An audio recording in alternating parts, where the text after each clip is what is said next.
That good.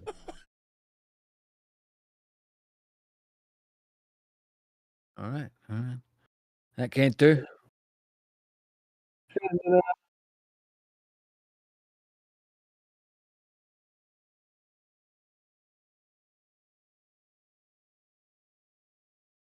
right. Got the YouTube one. Hope it's all good.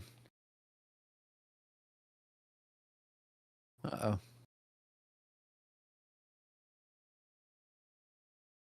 Okay.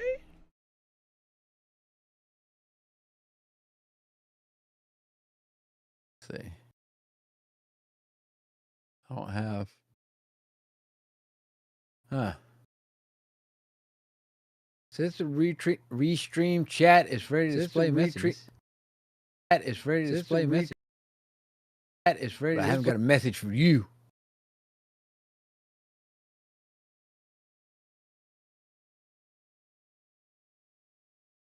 Oh, there we go. Now I can see us. Okay. That was worrisome. Web stream. There we go. All right. I had sent that a minute ago. All right. I'm glad it finally came through. It did. It went through. I've got it now. Restream had me concerned. Hello, Dark. What's going on?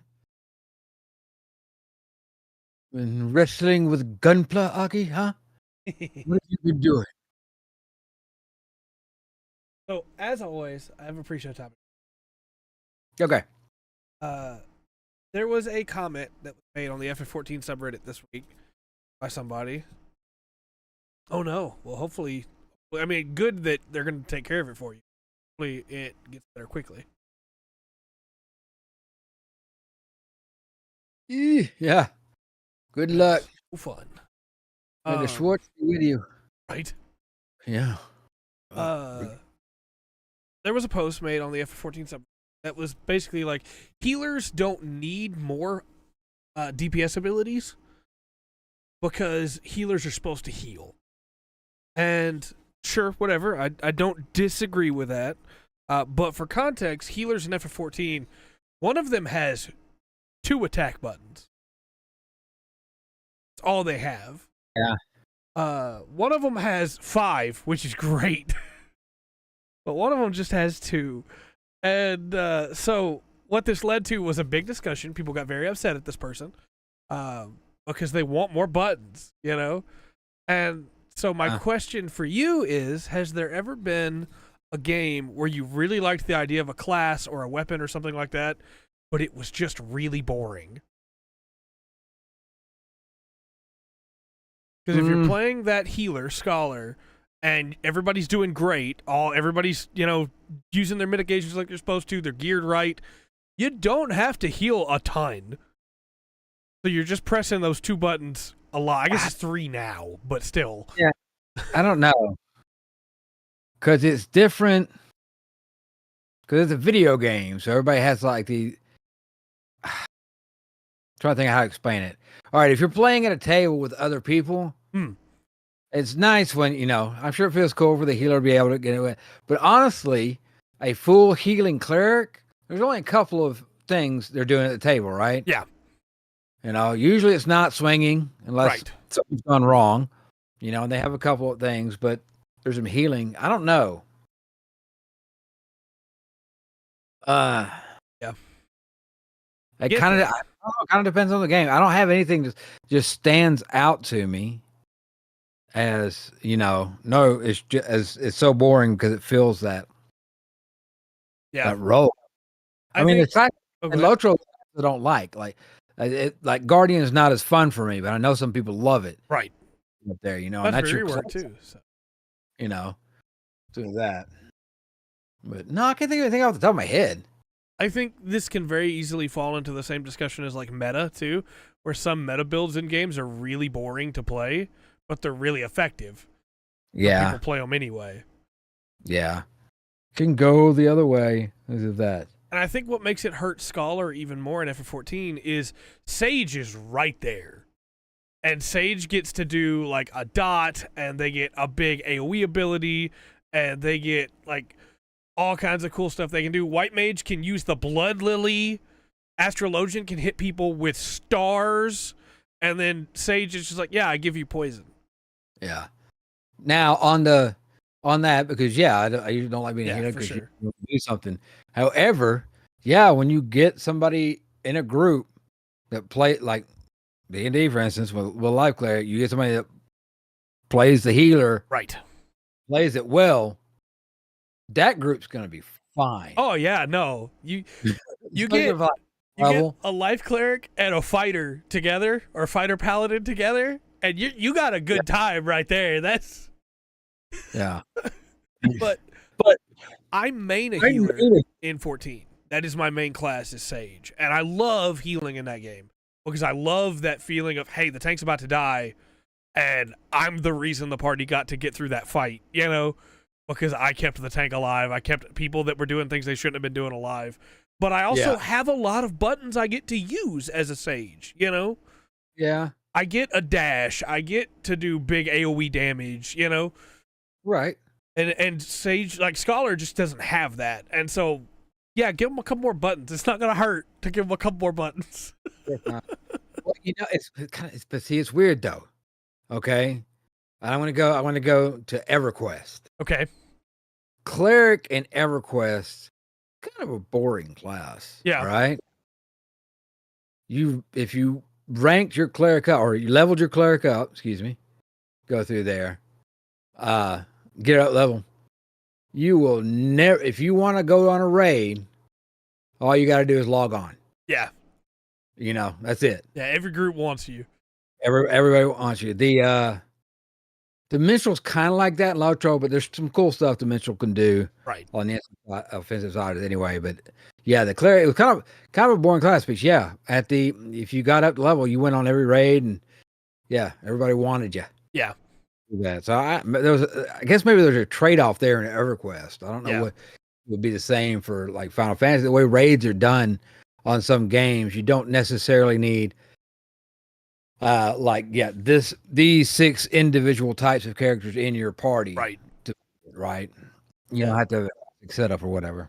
14 lets you queue in, so you are going to normally have a tank, 2 healers, and 5 DPS, But like Guild Wars, everybody has healing abilities. And depending on how you build your character, those healing abilities are for you and for everybody else, And you have the selfish heals that heal you for way more, and so you can just focus on doing damage. And you have the classes that have a little bit more not so selfish. They heal everybody, but they heal for less than the person that heals themselves. Yeah. Oh, I'm sorry, Dark. I'm really sorry to hear that.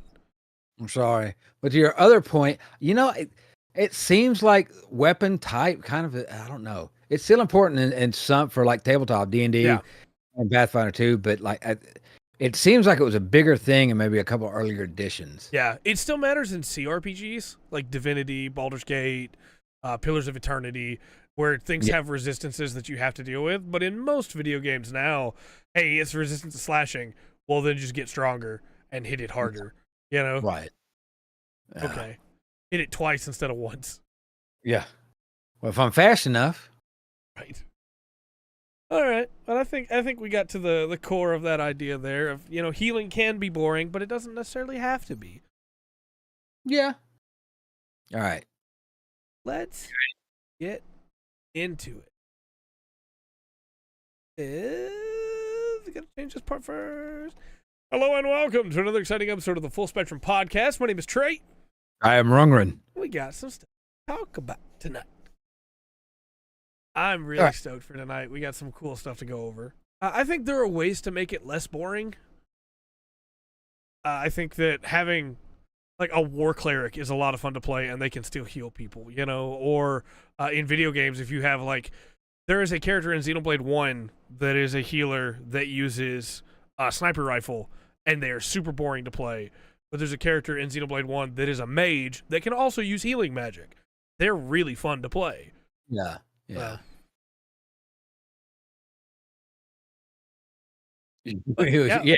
Lifesteal's another way to do it. Yeah. Yeah.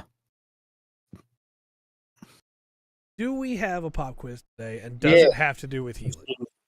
No, it has to do with chickens. Oh, okay. All right. Now I've been kind of mean with some of the past ones. So I've only got a couple questions. I failed this one badly. Maybe so.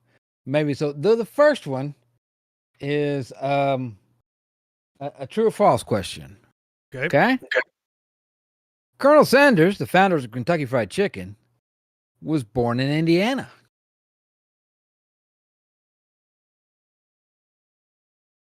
I am one that I don't know anything about Colonel Sanders. I'm gonna say I don't think he was born in Kentucky either, but I don't think it was Indiana. I'm gonna say false. All right. Well, you're down one already. That's born in Indiana. For some reason in my head, I was like Ohio. All right, then. I don't know. Maybe. I'll do that. Yes. That was completely true. Here we go. I thought he was born in Michigan. Fair enough. Fair enough. Awesome. All right. Donald Duck's nephews were Huey, Dewey, and Louie. What were his nieces' names? Oh, crud. They're not chickens. Oh, this is about foul play. How about that? That's fair. That's fair. His nieces' names. Oh. No, three nephews, three nieces. I don't remember. I can see one of them with like the purple polka dot or pink polka dot shirt and the bow. And she was in DuckTales, but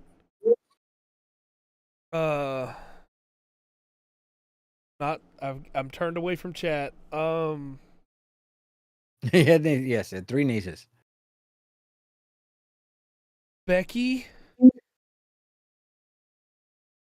Lexi, and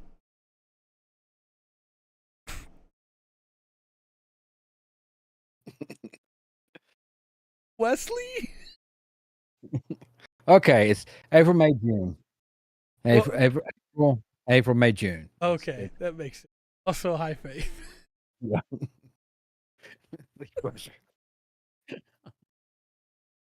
That's another pop quiz. All right, don't start giving out answers from future. We'll stick with Donald Duck. Okay. What is his middle name? What is Donald Duck's middle name? No.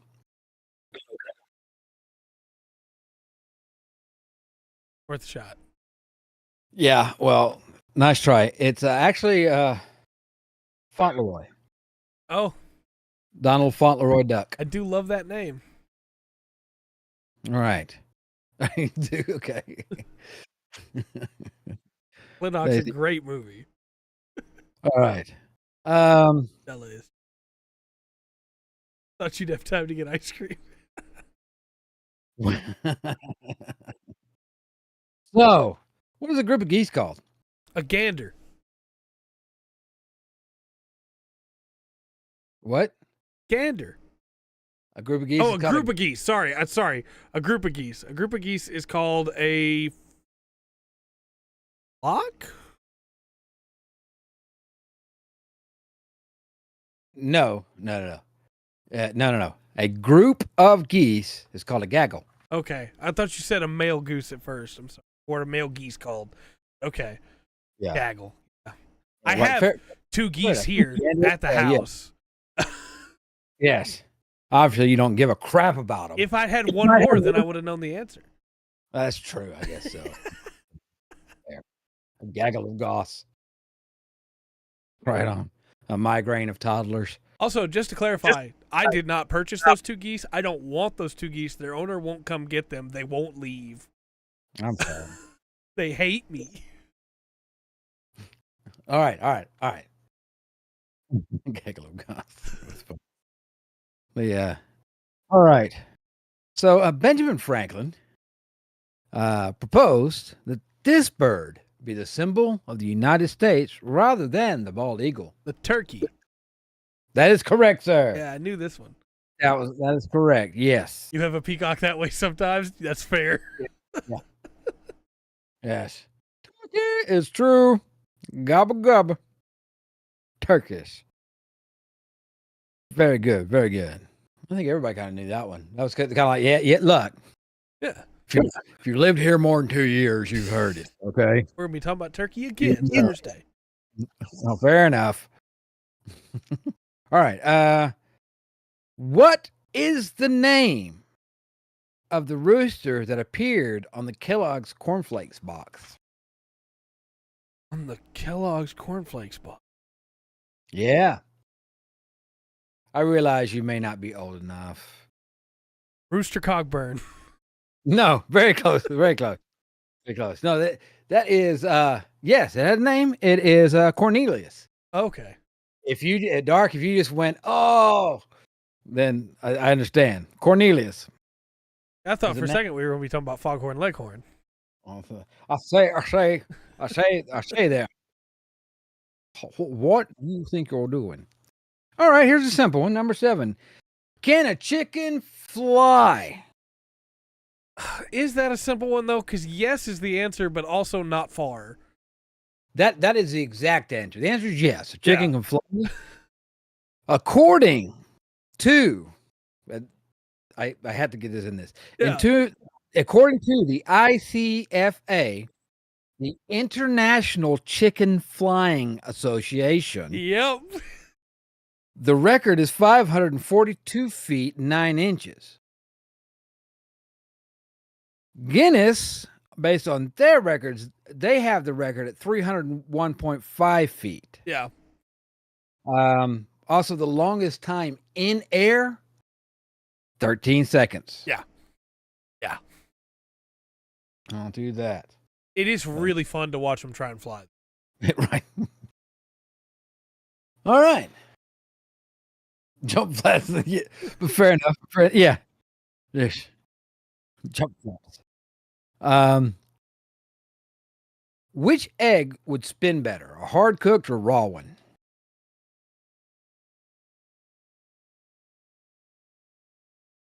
I think the raw egg is going to spin better. Well, you would think wrong. Those fluids inside are going to make it start wobbling and stuff. Oh, I see what you're saying. Yeah. Yeah. It's not. Yeah. All right. Okay, chat. We were all in it together. No, yeah, everybody, you're all wrong. I've never tried to spin my eggs, but you know what? I'll guess I'll give it a shot. Of that. So this is multiple choice. Centrifugal motion. Yeah. Yeah. But you're going to have that. Yeah.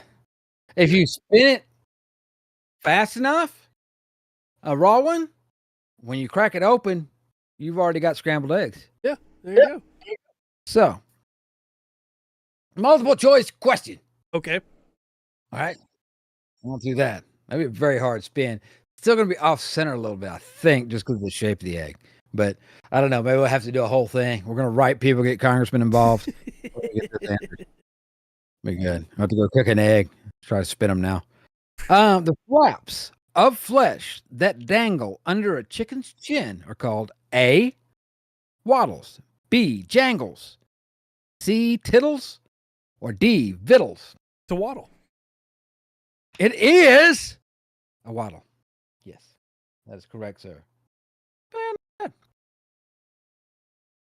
I think it'd be unfair to ask you that question that way. Uh-oh.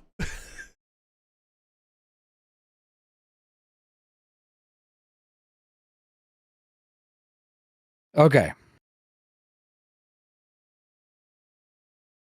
There is a mascot for a sports team.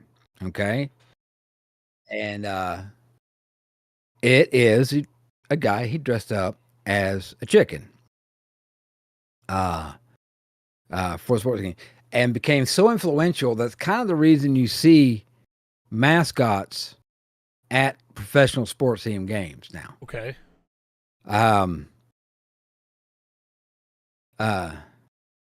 Do you know what city or You don't have to give me the teams. You don't know teams real well, but the city that this famous chicken was from. By the way, that's what he was known as, the famous chicken.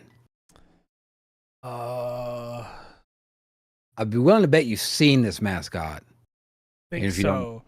And my brain is telling me the name of a town that I don't think it is. But my brain is telling me Round Rock, but I think it's Detroit. No. It was the San Diego chicken. Oh, okay. And if you go pull up a picture of the San Diego chicken, I'm gonna be willing to bet you've seen him. Hey, Okay. right on. I'll see you for that. But yeah, check out. Let me know if you've seen the San Diego chicken. He was a guy named Ted Giannis. Like that. No, I've never seen this. You've never seen the San Diego chicken? No. Okay. What is this thing? Why is he dancing with Barney? All right. Fair enough. Why are there little kids in chicken outfits behind him? Yeah. Dad, It's I'm going to just- bring this image up on stream for you. Yeah. The San Diego chicken. I mean, a big deal. He became famous for dressing up as a chicken in a baseball game and dancing around. I'll look back later and be like, why do I have San Diego chicken in my OBS page?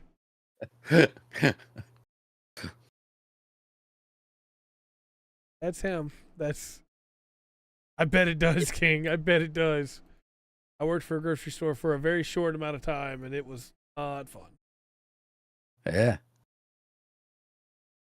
That's the San Diego chicken right there. Yeah. All right. Well, you know what though? So you ended up with 3. Did I really? I thought I got like 1. Yeah, some people saying, some people haven't. I guess I know. Realize it's not like you're going. No, I've never seen Michael Jordan a day in my life. Right. Well, then you haven't turned on anything. So. That's On right. that. All right. But that was it. Not bad. You got 3 out of 10. I'll get you. We'll try again next week. Yeah. I don't Yeah. matter, King. But you have seen him in the real Space Jam. Get out. Yeah, Armored Core. We're going to talk about Armored Core in just a little bit. I'm really stoked to talk about it. Good. But before we talk about Armored Core, we got to talk about Gundam Wing. Okay. Thank you. Thank you, Aki. I appreciate that. I 100% agree. This is episodes 31 to 40. All right. Gundam Core, best soft game ever. It would be pretty great. I don't remember there being any chickens in these episodes of Gundam Wing, but it is called Gundam Wing, and there is a goose. So, yes. No, I like the man. It's got great. It does have great suits. yeah, And look, it is a tall one indeed.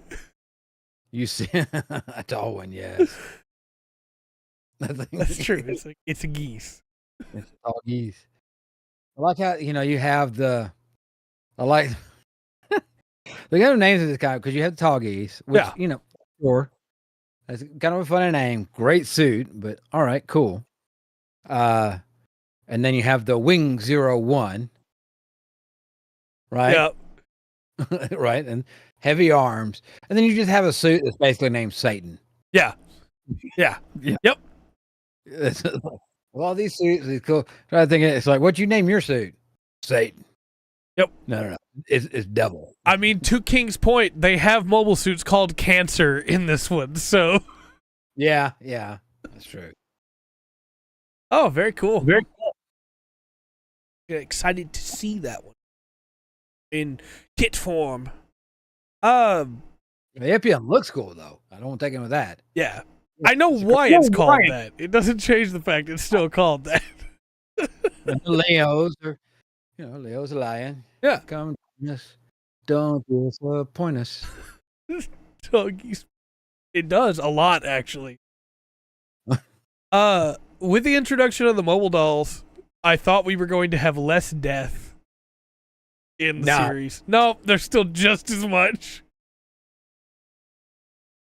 Yeah. It's a little bit weird. Like like we don't really have new type. Yeah. In this Gundam, right? There's hints of stuff make you think about stuff, but it's really all down to the machine. Way back in the original Gundam, you get that thing. It's like, if not more death. Yeah, exactly.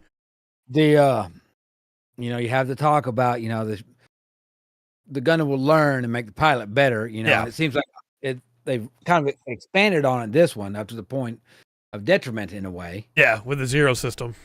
Yeah, with the Zero system. What's going on? There's still some things I need. I'm not so sure about. So, huh? You want me to get out so you can blow up and then I can get away safely? Yep. Get out. You walk over there. Also, like, since you brought up Catra, man, he's got it rough right now. Duo's got the upgraded Death Scythe. You've got Wu Fei is in his upgraded Altron, right? The Wings here and the Epion are rolling around, and then Catra's just got the Sandrock, the base Sandrock. Yeah. Yes, the Zero system is definitely the Psycho system. It is. There's things, if you notice it, what happened? That's why it was straight out of Double Zeta. He doesn't have the cloak yet. That's in the movie. Yeah. We're gonna watch that next, right? Yeah, after we finish, we got 9 more episodes of this, and then we'll watch the movie. I'm gonna finish that. I can't remember what happened, but yeah, I was like, okay, so this is, I don't know, it was lifted straight out of Double Zeta. I can't remember what it was exactly. Yeah. I did want to mention, I am loving Wing, with the exception of one character. Yeah? Dorothy Catalonia. It's a weird character. For a little while there, the only person she talked to was Relina, and we were positive that she could have just been a demon. Yeah, it's her. Eyebrow chick. Eyebrow chick, yes. I won't do that. Like, strange creature she is, yes. Relina's weird, but at least she's important to the plot, right? But Dorothy is just... I don't understand her. I understand her. That's the worst part. She wants war. Look, she's like, okay, look.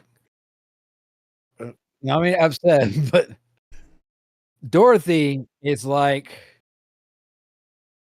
the like some rich kid trying to tell you how hard life is. Yeah.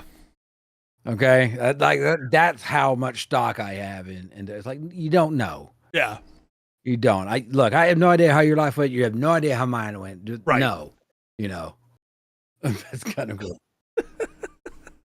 They just were. That's fun. Look, I'll agree with that. I just don't like Dorothy that much. Yeah. I think she tries too hard for it. I don't know. I think I like all the characters. All right. I kind of like Duo. Yeah, Duo's pretty great. I think he's a pretty cool character. I kind of like Duo. Since you brought up Duo, though, Hildy. Yeah. I get why Duo wants to keep her out of the line of fire, right? It feels really bad to me that in the same episode where he's like, no, you can't go fight. You found your happiness and you got to stay here. Noin is out there fighting. It's like, no, this is a boy's job. And then Noin's over there like, no, she got it. She's doing fine. Right. Sally Poe's over there throwing grenades in people's windows. Right. Also, Noin goes to Cavender's at some point through here. That was your joke, but I'm stealing it. Yeah, go ahead. Yeah. There she gets a Western look. Been by Boot City. I paid for the frill. You mentioned new type stuff and mentioned little things that don't get explained, but we get some weird stuff with Troa in these 10 episodes, where like there's a glow around him at one point, and then at another point it seems like he knows what's going on in outer space. There's some good stuff in here, and I don't remember why all that happens, but You know, I like Troa. Lena cracks me up though. I like Rand, but I still can't take her seriously. You know, she's ultimate pacifist, right? Yeah. That's cool and everything, but the whole thing is like, I'll kill you. And she's like, oh yeah? Right. You're the one I want to marry then. Yeah. All right. These episodes did have one of my favorite moments in the whole series that I can't believe I forgot about. I laughed really hard. It's when spoilers, I guess, for anybody that isn't aware, we're talking spoilers for these episodes. When Relina gives up the Saint Kingdom, and Zex is like, "Don't! How could she?" And just like tries to go from all the way in the Peace Million in space straight to the Saint Kingdom to try and take it before it's lost. Yeah. Like, you have so much ground to cover, man. Yeah. No one and nothing. That's kind of a good point. Yeah. All that. There's well, really, we were talking or watching it about the backstory of quite a few characters that you really don't get like in depth. You don't get it explained to you certain things, how they are, what they are.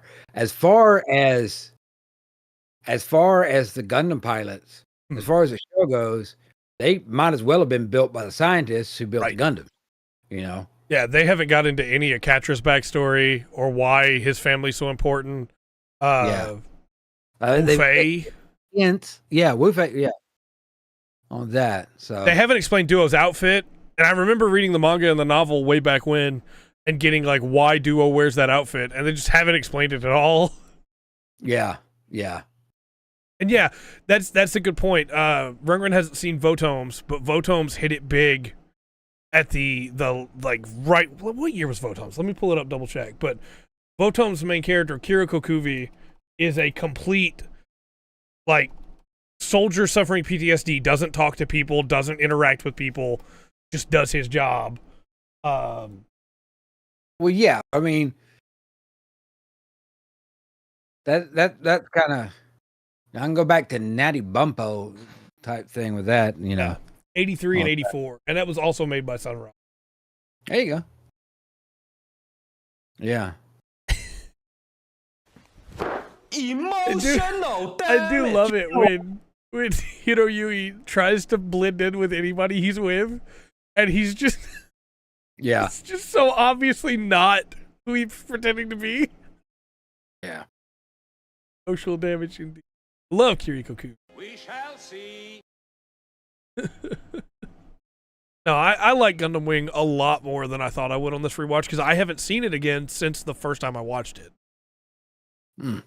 So it's look, Wu Fei's a whole different beast because he may be incredibly misogynistic and super not get focused at all, but he gets stuff done. Like, well, he's got. Okay, so Wu Fei has he has his own ideals, right? Right. His hierarchy is his own of what goes where and what goes there. And I do expect at some point that he's going to have to deal with something, either he gets in a fight with somebody who gives him a real hard time, even beats him, and finds out it's a woman. Yeah. Or something he's going to have to face at some point. Something that goes against his traditional, how he structured his beliefs. Yeah. Otherwise, you're not going to have any kind of arc for Wu Fei, right? No, and I agree, King. I think it is such. When I look back on Wing, in hindsight, I see just the plot's kind of basic, But then watching it, it's hey, here is Catra pulling up at the edge of a loading dock on a plane that he's supposed to be flying, firing a machine gun out of it while it's still flying. Here's Troa doing a backflip over the top of some rubble and gunning people down while he's spinning through the air. Like, look, this show's really fun, actually. What? No. Yeah, there's some 80s movie action in there for sure. Yeah. do that. Yeah, pretty much. Pretty much. I do want to call out one last thing we didn't mention yet, and that's that these episodes give us that Howard is the one that built the Toggies. Yeah, yeah, Sure, yeah, why not? yeah. Why not? Look. If you could say Tommy Chong built your Gundam, it'd be awesome. Yeah. What can I say? Yeah. Built your suit, it'd be awesome. Hey, man. When we come back to Gundam next Tuesday, we will have finished the base wing. And then the Tuesday after that will be the movie. So, all right. I'm excited. Fair enough. We got some good stuff that I know is coming, and then I also don't know how some characters wind up where I know they have to be. So yeah. I'm excited to see how that goes. Because I was nervous about this span of episodes, but they're way better than I thought they were going to be. Yeah. Have any other thoughts on it before we move on, sir? No. Okay. I'm good. Let's move to weeks. How's your week been? Been all right. Did go to do a little bit of work Monday. Want to do that? I caught up a little bit on the MCU. Okay. So I watched 3 movies in a series. I watched Wakanda Forever, Quantum Mania, the third Guardians of the Galaxy, and then I still got to watch. I think it's She-Hulk and Secret Invasion. Okay. And then I'm caught up. I don't have any more to watch. I just like get backed up a little bit, and then I'll watch a whole bunch at one time. Yeah, I don't blame you. Yeah, which is not bad. It's so weird, like the movie story like thing now. Right? You can't. I don't know. You got to be this way, or you got to be this way, and so I think sometimes the story gets lost. Right. Other people are hollering about it on through there. They weren't bad. I watched Wakanda Forever first because that was the first one I needed to watch. Okay. And it's a pretty solid movie. You have to be. That does seem to be a lot. Which look. How did Qui-Gon Jinn die? Cut in half. No, he didn't get cut in half. He got stabbed. He got stabbed, yeah. right? Yeah. Lightsaber. One stab. Yeah. Death. Yeah, that's death. It's over. Yeah. Now, that's like, no, they have to. You can stab somebody with a lightsaber, wiggle it around, and pull it out. They'll be fine. Right. That's not necessarily death. Yeah. I'm just saying Qui-Gon could have had a little bit longer time. That's beside the point. No, we're kind of in it forever. It kind of changed, Black Panther. Because Chadwick Boseman passed away. Right. And I thought it was a pretty solid movie. It kind of disappointed me on one aspect. Okay. Well, Namor, which his story, the spoilers to that. Pull up Spoiler Lubu for that. Yeah, okay. I'll let you get that pulled up. I want you to understand, when I was little, reading comic books, I loved comic books, but my main one was X-Men, right? Yeah. Uncanny X-Men, reading through that. Now, when you're reading that and Black Panther shows up in your comic book, right, that's a big deal. Because that means something has happened to Wakanda, or it's going to affect Wakanda. And look, you got the king out here now. Right. Because he's going to fix it, if nobody else will do that. It was always such a big deal. So I was kind of interested to see how they do this. I love the character Black Panther. I enjoyed the first movie and this one. But they go in, they bring up Namor. Okay. Namor is True Dark. We go a whole thing about that. Got no weight. But so Namor, his story is it was Mayan when the Spanish came. His mother and a few others managed to make it to the sea. He was the first born under the sea, so he's a few hundred years old. Right. Cool setup. I'm down with that. Right. Problem is, with most everything you get in media when it comes to Mayan stuff, it seems though, it's like, yes, we're Mayan, or we got out. Some are said we're related to Mayan. Here's some of the artwork, and then the Spanish show up. Okay. Yeah. So there's no depth to it, right? Yeah. Even though they're way under the ocean. Like that. Yeah. Let me see you. I'd liked a little bit more than that, but overall, it wasn't a bad movie. Yeah. And Shuri's a cool. I think Shuri's a cool character. Right. I think it's cool. She got the suit and the way that went about it, all cool. The complaint is Riri, Ironheart, the girl prodigy who basically replaces Iron Man for a while in the comic book. Right. Now we may have. She's a genius. Right. All right. And when she shows up, you see she has plans from Stark Generation, like on a bulletin board. She's working on something. She's building her own suit. Of course. Right. And it's just her character just gets kind of glossed over.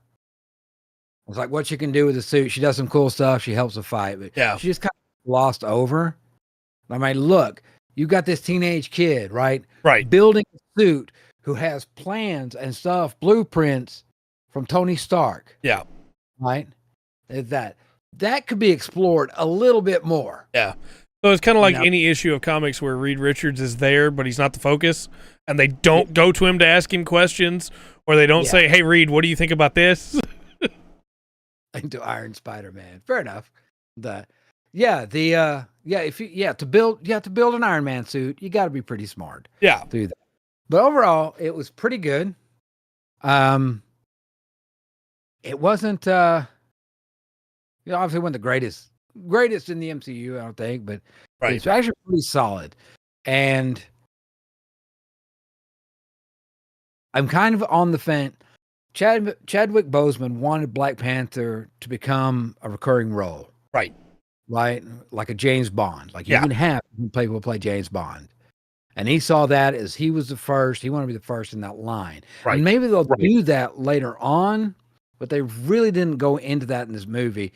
It's like they tried to just, now we're going to put it to rest, I think. Look, great effects. Love some of the effects. I'm sure. But, I mean, wouldn't be. I said, then I watched Quantum Mania. Okay. It was all right. It's kind of cool. It's one of those movies where if the villain had been any less talented of an actor, it wouldn't have worked. I got you. I thought that's strong about Jonathan Majors as Kang. Right. It's Alan Rickman, Die Hard, right? Yeah, absolutely. Love Die Hard, but it's not going to be a great movie unless, without that. Agree. And it's the same way in Quantum Mania. Not that they do. Welcome back, King. I'm on to Quantum Mania. It is a shame he died. He did work very well. He was perfect. Great. He was great at it. I loved it.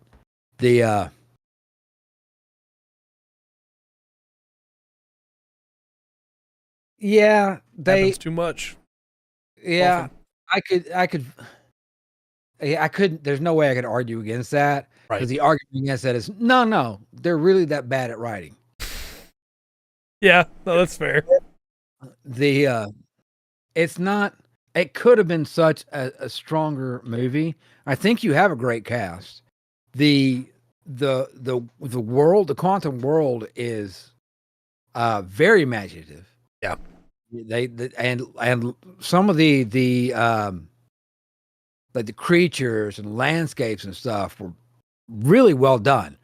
Really, really cool. Yeah, like the Dread Pirate Roberts. Yeah. Princess Bride is not the same without Dread Pirate Roberts. Not without that performance. Yes. And also Columbo's performance. I was wondering if she was talking about the line. Because, that's his name's not the Dread Pirate Right. Roberts. Right. The but it was okay.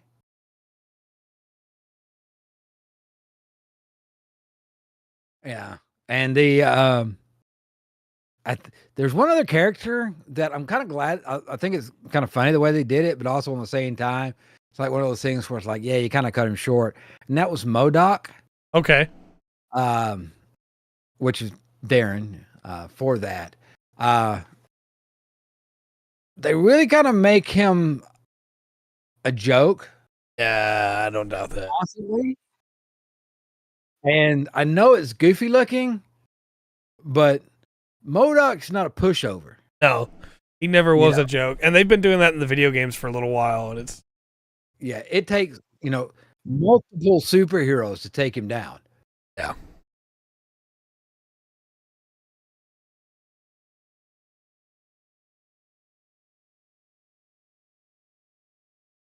How could you're following the exact same pattern you followed in every movie. Yeah, that's going through. I think for me the like one of the high marks for passing down a legacy was the way Ghostbuster did it on Afterlife. Because at the end of Afterlife, you've got a whole new Ghostbusters team right there, right? These kids that are going to go on. It was just handed down real well. Bill and Ted did a pretty good job with it too, I think. Wasn't great, but it was, it was pretty good. Whoa. I watched Guardians 3. Okay. This really feels, I don't know if they meant for it to, but it really feels like that they're closing the book. Yeah. On Guardians. It felt like this would be a last chapter. Now it does say, oh yeah, the Groot shorts. I did. I have to talk about that too. Let me make my notes so I will remember. That reminds me, because I did watch that too. Groot shorts were really cool. I can do that. I can do this really quick. They're just shorts, well done animation, kind of funny. I got you. There's a show called Larva. If you've never seen it, I don't know why I find it fantastic. There's no dialogue. Okay. It kind of makes it, anyway. Another thing going back to Guardians 3. I felt this was a pretty solid movie. Yeah. It did. I don't know how to put it. There was times in it where it was kind of feeling tired. I got you. Yeah, they don't have to pay near as much. But Watch Larva, excellent. But I thought it was pretty well done. I liked getting to see a little bit more of Nebula's character. Yeah. I really like her character. Karen Gillan. Yeah, I really like the character of Nebula. I like all the characters through that. Onto that. Because Gamora's hot. I'm not lie. Beautiful, but I really like Nebula. Nebula's a strange fish. Yeah, and getting to see her more of kind of a lead role, not lead role, but she's definitely more prevalent than she has been before. I think. Right. In a couple of the other movies. It was a pretty good setup. Somehow it felt like it was in the MCU. Yeah, but really felt separated from it somehow. I got you. I don't know how to they've got all the things in it, and it's a good story. It'll pull it'll pull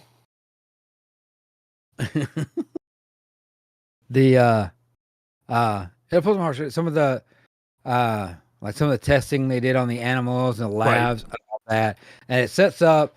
I really like it. This should have just, in a way, this could have been like an introduction to Rocket. That's what I've heard. I've heard this is Rocket's movie in a lot of ways. It is, and they kind of give a neat.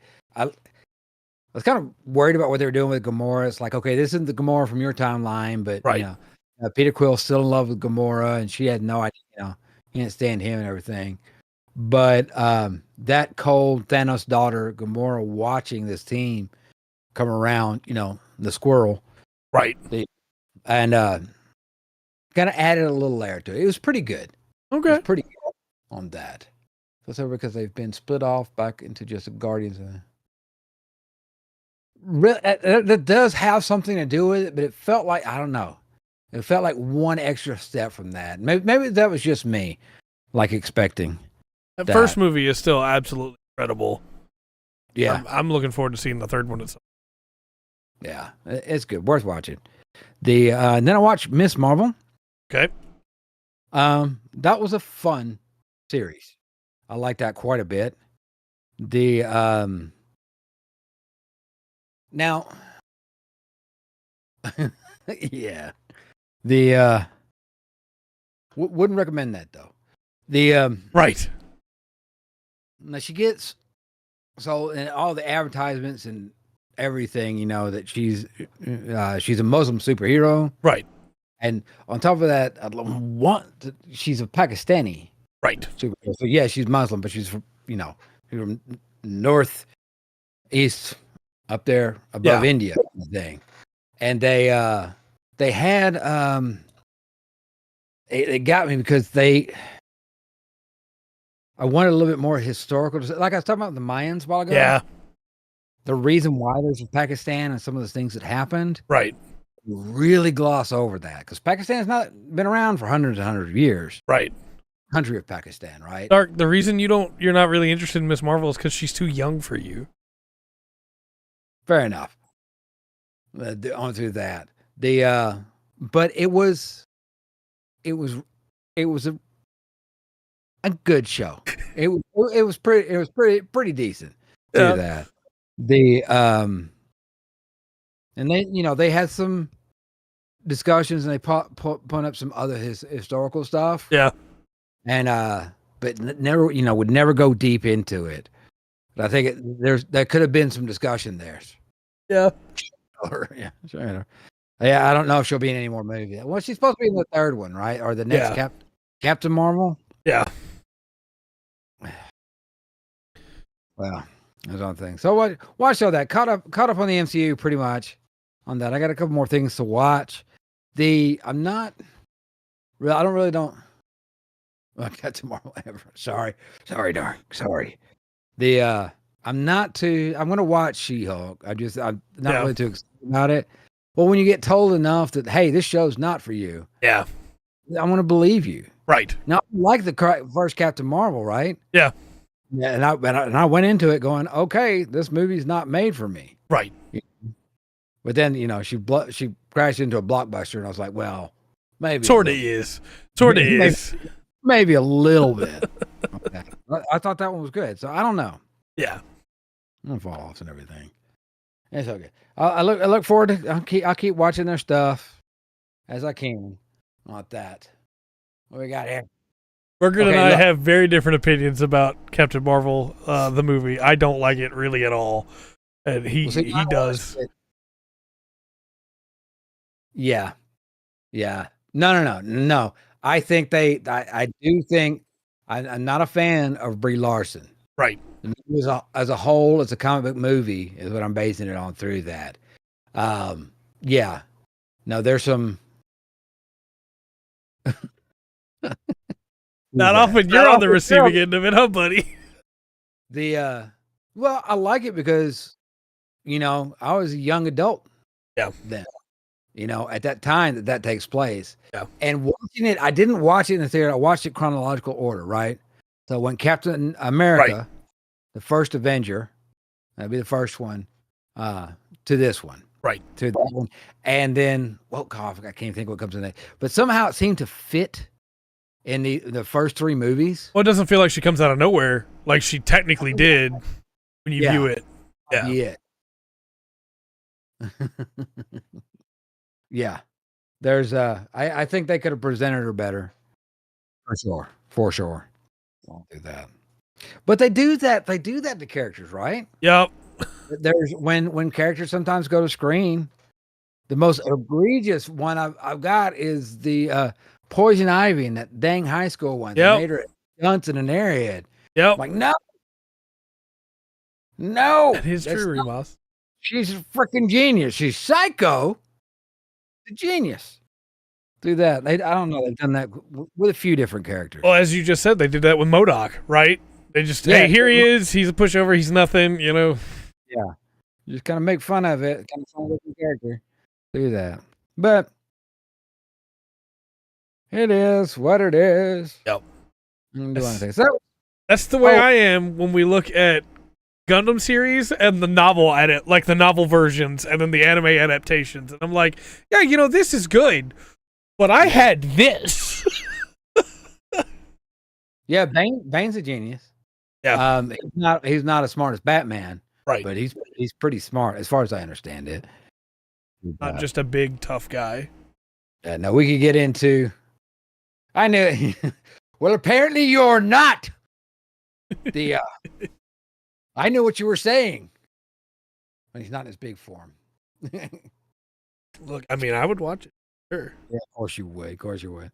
And then I did play some Don't Starve together last night with the Cult of stuff. Yeah. There's a chest and a sword, a couple other things we got. I think there's an expansion to it that you can buy like $6 that will have more stuff. I'm not sure. Yeah. Does it? I don't think it. Anyway, I've been talking too long. I took up too long. How's your week been, Trey? My week's been pretty good. Yeah, it was supposed to be turned into an anime like a couple of years back, and then Netflix was getting it, but it's not. Nothing's been confirmed so far.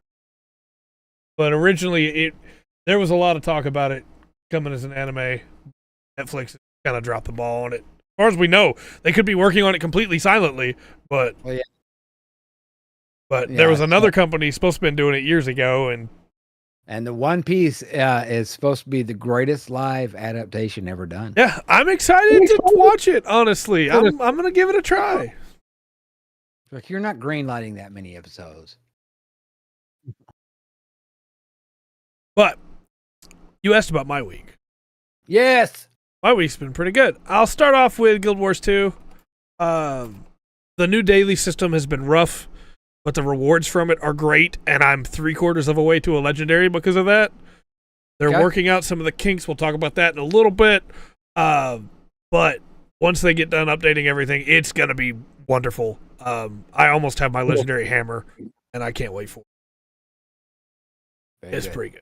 I don't love the new content stuff, the rifts that they added, where you go to a spot in the map and you open a portal, and we're going to get to Armored Core, we will, and then you fight some enemies, and then you fight the boss, and the rift closes. They're based on like a 3-tier system. You are not wrong. They're based on like a 3-tier system where the base rift gives you components that you can use to craft to summon bigger rifts. But the bigger rifts don't reward you enough of that stuff to keep doing them. And the biggest rifts don't reward you enough of the 2nd tier. So you have to keep redoing the whole cycle of you keep doing the 1st tier to unlock the 2nd tier, to unlock the 3rd tier to get the best rewards. And it's like, sure, or I could just go do these meta events over here, or play PvP, or play World v World, and get stuff that way too. And it's not going to be the same stuff, but it sells the same, you know, for in-game currency. So I don't know. We'll see how that goes. I haven't finished the story yet because I've just been playing Armored Core. But all right, look, they're going to take a page out of Blizzard's playbook for Diablo. All right, just be careful what pages you pick out of that playbook. Okay? I know. That's what I'm worried about. Because this whole, these are the rifts and they tier up. It's like, well, when are they going to start selling the upgrade materials that you make to do the higher tiers? You know, hopefully they don't. But then I've still been playing Baldur's Gate 3. I'm almost done with the first act in that game, in the co-op game I'm playing, and it's really, really good. Level 6 now, able to cast Fireball. Fireball is the answer to almost all of my problems, always. Just Fireball, there we go, problem solved. It's really hard for the game to do things that don't just punish me for having Fireball. like most enemies so far, Fireball just as in like 5e, right? Fireball is the answer. Except for like fire resistant enemies, in which case I use lightning bolt 4 times. What's that? What? Who's using the straight class? I'm going straight wizard, but I could do Starleak and cast it 4 times in a turn. Yeah. Okay. Yeah. I didn't want to get that busted. Fair enough. But no, it's very strong. And magic items are everywhere in that game.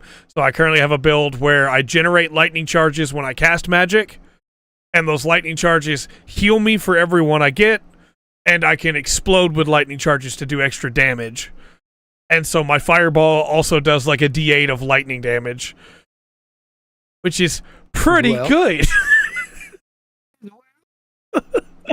So yeah, there's a lot of environmental stuff you can do, Dark, that's really fun. I like that game a lot, and I recorded the audio for and got the video all recorded for and uploaded a Baldur's Gate like early impressions video, but it got finished uploading and processing right before the podcast, and I didn't want you to have to deal with 2 notifications. So it'll go live like an hour or 2 after the podcast just to give a little bit of space there. But romance no, so far I'm still on the half elf or elf. I'm not sure if she's a half elf or an elf. I should probably find that out if I want to romance her. But either way, I'm still on that train right now. So we'll see how things change as I go. Look, I'm not naming names because I know Runger wants to play it too. But the red character is pretty great too. Whatever. However, I know that everybody wants to hear me talk about a certain thing that involves mechs. Vanquish. So let's talk about Vanquish. Let's talk about the John Cena Jackie Chan movie I watched. No, let's talk about Armored Core. Okay. Armored Core 6 is really good. You want me to play it? Armored Core 6 is real good. I'm getting a lot of interesting comments on that video about how hard the game is. And I think what people aren't taking into account is that you can respec anytime you die. Like, you can completely change. You can load other ACs that you have, or you can change gear, like change out weapons, change out body parts, change out engines, generators, all that stuff every time you die. If you are fighting a boss and having a hard time with it, no problem. I fought a boss earlier today, finished chapter 2. And the boss of the end of chapter 2 was giving me trouble. So I went through 4 different ACs before I found one that I was like, hey, this is working pretty well. You know, I'll just use this one. 2 attempts later, had him no problem. Beat that boss, moving on. Yeah, and absolutely, you can just farm to get more parts to mix it up. If you're doing the arena, you're getting OST chips that allow you to upgrade your suits even more. And those are permanent upgrades that go for all of your ACs. So it is not an easy game, but it gives you the tools to make it easy. If you're fighting an individual AC on its own, and it's got an energy shield, take pulse weapons, take laser weapons. You will shred that shield. It's fine. If you're fighting a big, tough boss that has a really huge health bar, but doesn't have, like, small weak points, it's just you can shoot them anywhere, bring a melee weapon, bring some missiles, and bring a linear rifle, a shotgun, whatever, and just go in there and clean it out. If it's got single weak points, bring something that's got either small shots that are very powerful, or bring 2 shotguns, fly up to that weak point, and shoot it, man. It's like, I see so many people being like, man, this game's so hard. And I guarantee you it's not because the game itself is too difficult for them. It's because they're trying to play it like it's a game where they can't do those things, you know? They're trying to play it from range and be shooting the whole time and dodging away, you know? Instead of, hey, just get in there and hit its weak point. Or, hey, if it's got a big AoE that it does on the ground and it's flying midway up through the air, fly above it. You know? Hey, this thing has a lot of really powerful melee attacks, but it only does the melee attack as a leap. Stay on top of it. Be right underneath it. Do the Dark Souls thing. Attach yourself to its booty and shoot as you turn. And I get a little frustrated when I see people being like, hey, this game's so hard. I suck at video games. I am terrible at video games. Anybody who's watched my streams can see that. But the game is difficult, yes, but only because you're just trying the same strategy over and over, you know? The game wants you to mix it up, and as long as you're mixing it up, you're fine. But I also know that's not the Souls way of playing, right? The Souls way of playing is, hey, you use the weapons that you like, and you learn the boss's pattern, and you take them down. But in Souls, the bosses are basically operating on the same rules you are. Bosses in Armored Core don't have ammo. They have infinite ammo. They are not going to run out of ammo. They have way more health than you do. You do not have to play fair. You know, like, break them. And yeah, it is. It's very fast, but it's very, very good. Yeah, melee is the way to beat the tutorial boss, and there's a lot of people that really struggle with that tutorial boss and quit. I struggled with that. I fought that tutorial boss for 30 minutes on that launch stream. But after the tutorial boss, I one-shot the boss at the end of Chapter 2. Or Chapter 1, you know? Like, because once I stopped trying to play it like it wasn't Armored Core, it was fine. Had no more problems. I've had to redo boss fights at most 12 times. Do it. And yeah, no problem. I fought Orphan of Cause 70 plus times in Bloodborne. Like, you know? Maybe, Faith. I don't know. We'll see. But I think that people are looking at this game the wrong way. They're trying to play it like an action game or a Souls instead of trying to play it like an Armored Core. Because it really is unique in a lot of ways. Most games don't give you free dash. You can use it any time as long as you manage to hold up your boost meter. Most games don't give you the ability to free fly. You know, there's just so much you can do in this game, so much customization you have, that as long as you're aware of the tools you have, you're gonna be fine. You're gonna take damage, sure, but you know, yeah, that'd be fun. And if anybody says, well, you're just bragging about how good you are. No, I suck. I have to redo most levels before I beat them. But the game gives me the tools to overcome those challenges, and so I use them. It's the same thing as when people say, well, if you're playing Elden Ring, you can't use those summons that the game uses, the Ash summons, because those are cheating. Why are they cheating when the game gives you the ability to use them? Well, you can't use twin beam rifles on your back, because that's cheating. Watch me. It's not cheating, it's strategy. I'm not using the game genie, okay? Right. That's fair, Faith. Also, Gatling guns are broken. Gatling guns do so much damage, and you can have them in both hands and just... Brrr. They're so good. So, yeah, it's absolutely worth playing, in my opinion. We're still going to play it Friday. It is currently my game of the year. Because even though Final Fantasy 16 gave me incredible story, and Tears of the Kingdom was a blast to figure out all the puzzles and working everything together, Armored Core is just so much fun every time I play it. Even when I'm dying to a boss, I'm still having a blast. It's called strategy and survival. Yeah. I know from the comment section on that video that my opinion on this game is not a super popular one among people on the internet. So, you know, feel free to prove me wrong in the comment section down below. I'm sure you will.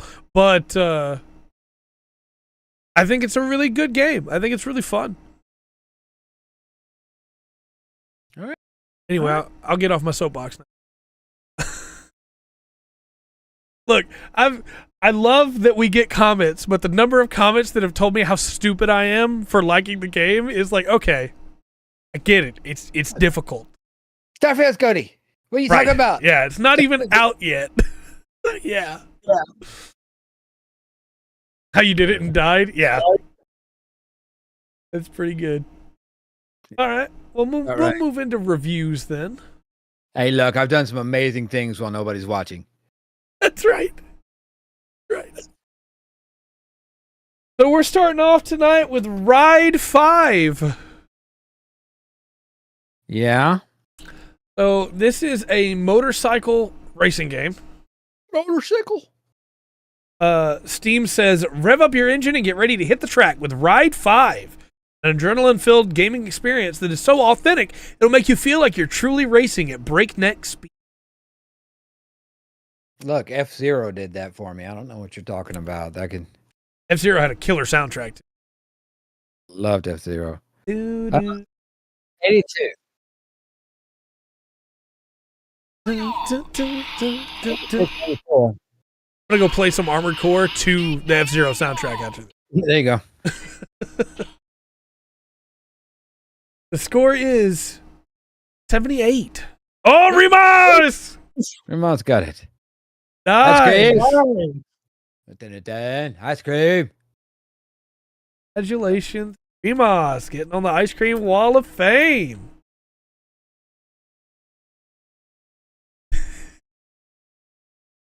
I have two blurbs for you. Okay. Generación Xbox, and this is translated from Spanish, says, All right. Ride 5 arrives to propose a new challenge on two wheels. A game that comes to delight everyone, from the most novices to the most experts. Wide collection of... that's not how that word's meant to be translated. I'm sure they use Google Translate. I'm not going to say it that way because I don't get dismonetized. A wide collection of tutorials will allow even that person who's never touched a motorcycle game to have fun with this title. In addition, by disabling all these facilities, more experienced players will also have a good challenge on. Okay. Good call, you did not. There's not a lot of reviews for this game, I'm going to tell you right now. The second blurb may be more helpful, but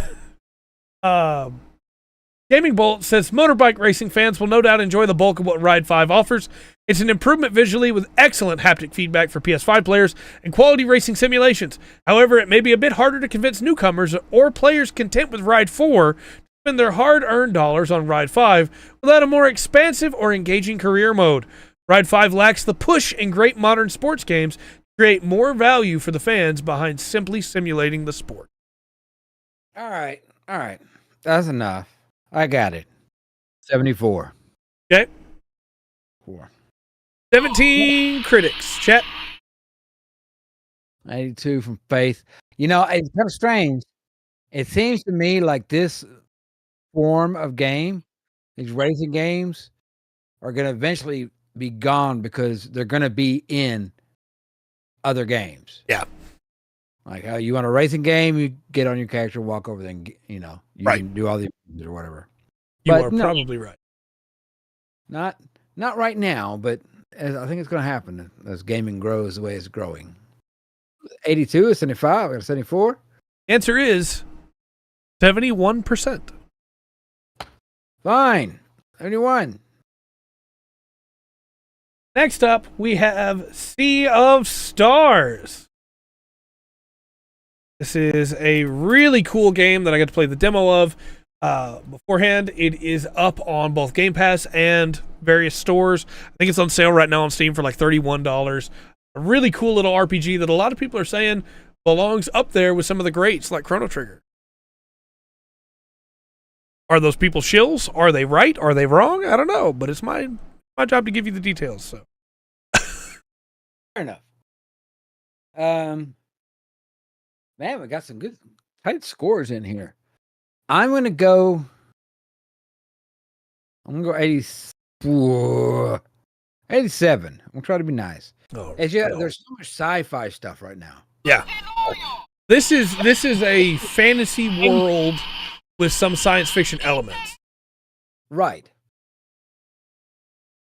92. 89. Okay. All right. Good guesses all around, though. That would have been my third guess. That's fair. Let me grab a good one I originally grabbed. Let's do let's do Hey Poor Player, who says, sure, it could be argued that in the opening hours, Sea of Stars doesn't put its best foot forward, but when what follows an admittedly so slow start is such a joyous experience that nothing, Only a small blemish on an otherwise impeccable product that is easily forgiven. I played a lot of retro-inspired RPGs over the past few years, and while I've enjoyed many, rarely have I come away with the opinion that they could hold a candle to their inspirations. Sea of Stars, on the other hand, not only manages to confidently stand shoulder to shoulder with the greats, but in many ways improves on them to create an unmissable JRPG experience. Okay. Digitally downloaded, the Sea of Stars deserves to be played, and almost everyone who does play it will enjoy it. It's a JRPG made for JRPG fans by people who truly love the genre. There's even something admirable about how steadfast it is in its being a classical homage. The sad reality is that most pastiches lack that self-awareness to break free of being pale homages, are doomed to fade, while the classic works they ape remain eternally relevant. But for now, in 2023, if you got some time to spare, you could do far worse than... That's technically correct, Remas. Yeah. Technically. All right. If stars. Hey, I think I'm gonna go 84. Okay. 84. Yeah. 84. Go down a little bit. Waverly's got that 86 on lock. Right. Let's do that. We have to see. Cause that 290's in. I have to see. Score is 99%. What? Out of 74 reviewers, too. Golly. That is an incredibly high score for that many reviewers. Yes. Yeah. Wow. Now, all right. Move on. Last review for the night.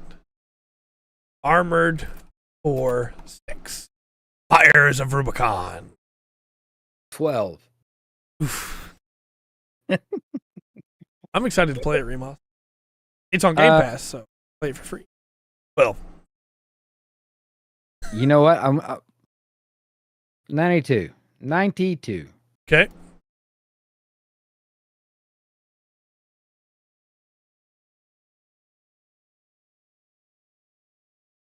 It's weird the way they do it dark. Sea of Stars is on Game Pass. Yeah, I think that would be much better for the recommended score. It's just a yay or nay. Like, look, yeah, that's kind of slammed the game, but try it. I'll do that. Score is 85. Okay. No. Didn't break the top 10. No. For the year. But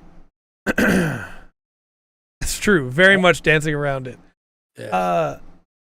Games Hub says Armored Core 6 is an unsympathetic and cold-blooded game. It's a cup of bitter black coffee, and thankfully that suits my palate perfectly. It's full of moments that make you feel very powerful in both effortless and hard-fought ways, and moments that make you very, very small. In the face of it all, you're pushed to overcome the impossible, and you'll come out of the other end wearing an exhausted, wry smile. The worst review? Oh, yeah. Oh, you don't have to worry about that. I got that primed, Remas. All right. I got that primed. So first I'll read you a review that might actually help you, and then I'll read the worst review. All right. Gameblog says Armored Core 6 could have been anyone's game. A satisfactory title, but nothing more. Not very pretty, though technically solid, and very repetitive. A game with an old-fashioned structure that leaves no room for immersion, and that does not even seem to want to take the player into his world. It's very much, it is an Armored Core, right? That's... Yeah. And look, the preponderance of immersion is on the player. Yeah. I mean, games can help with that for sure. But I'm very immersed when I'm mulching people. Now. All right. All right. So here's the bad review. Okay. And I won't tell you what outlet it's from. I'll be kind in that regard. But this sucked. An odd return to what's been a mostly mediocre series. It fixes multiple issues, mainly control-wise from the past titles, without adding much else. It isn't great to look at, and while it can be fun to play, its poor balance as you progress kills any joy to be found after not too long. What do you mean it's not great to look at? It looks incredible. The attention to detail is insane. Like, what? Yeah, I'm sure it does look good. That I don't know, calling out the series like that. Yeah. I think there's a couple of games in that series that you could call out maybe. Right, 4 Answer is not great compared to the rest of the series, but the first one and 3, yeah, probably 2 were huge, right? Mm-hmm. This is not. This is actually an outlet that has recently come under some fire and has changed hands, I guess is maybe the way to put it. Yeah, the people that used to be part of this are now, this is the only hint I'll give you. The people that used to be part of this outlet are now Triple Jump Games. Okay. And it is no longer called what it used to be called. The new name is Xbox Era. I'll give you that. But that's not what it used to be called. Fair enough. So, all right, can I give my score now? yes, please. Recommended? Gosh. 88. Okay. I have opinions on anything.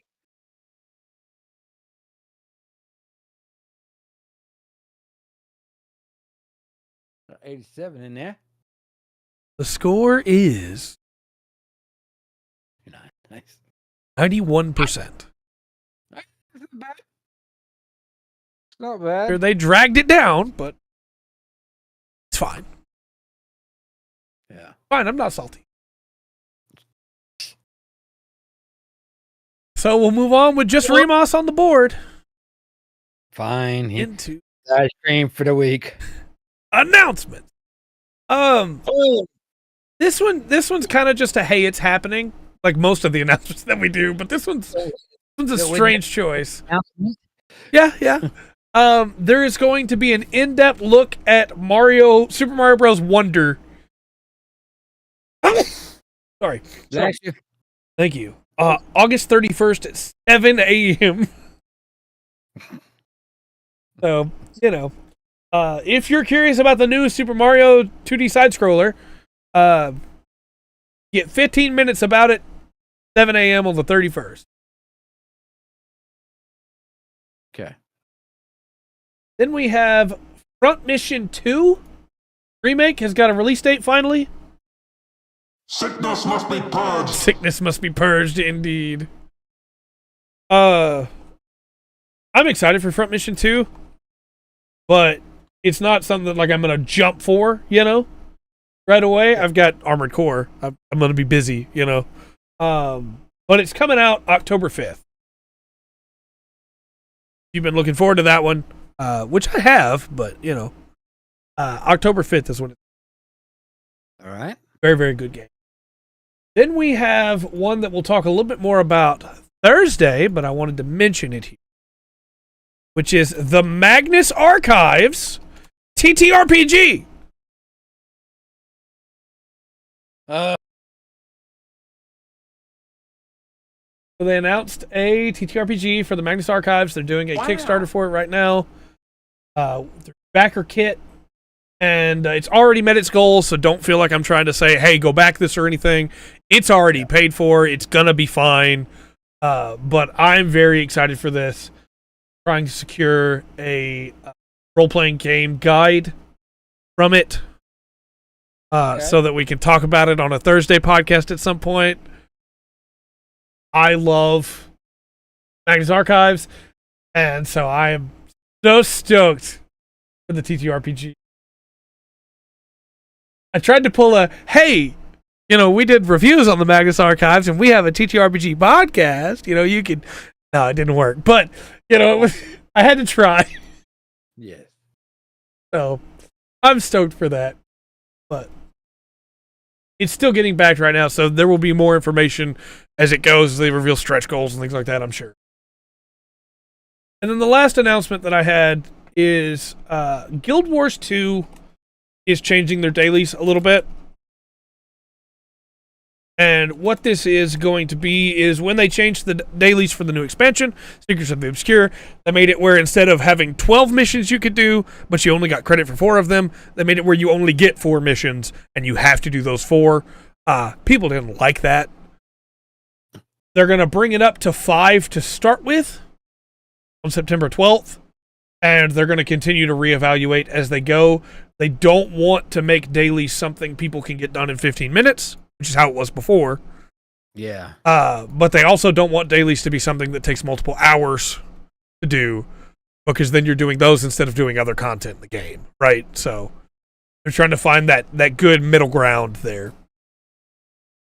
Wanted to mention for those that are upset, and we've had a couple, I did a poll the other day, there are some people that are very upset that they are changing this. It's just not, I would probably have gone 2 extra to start with, instead of just 1, but, they'll walk it up as they need to, if they need to. And then they also mention here that one of the dailies, I got a bunch of footage to make a video on this, and they've already announced they're fixing it, but one of the dailies was bugged, and you couldn't do it. And so I got a bunch of footage of me trying to do it and failing to do it, and they're fixing it this weekend, so no point in putting that video out anymore. So, but glad they're fixing it, so,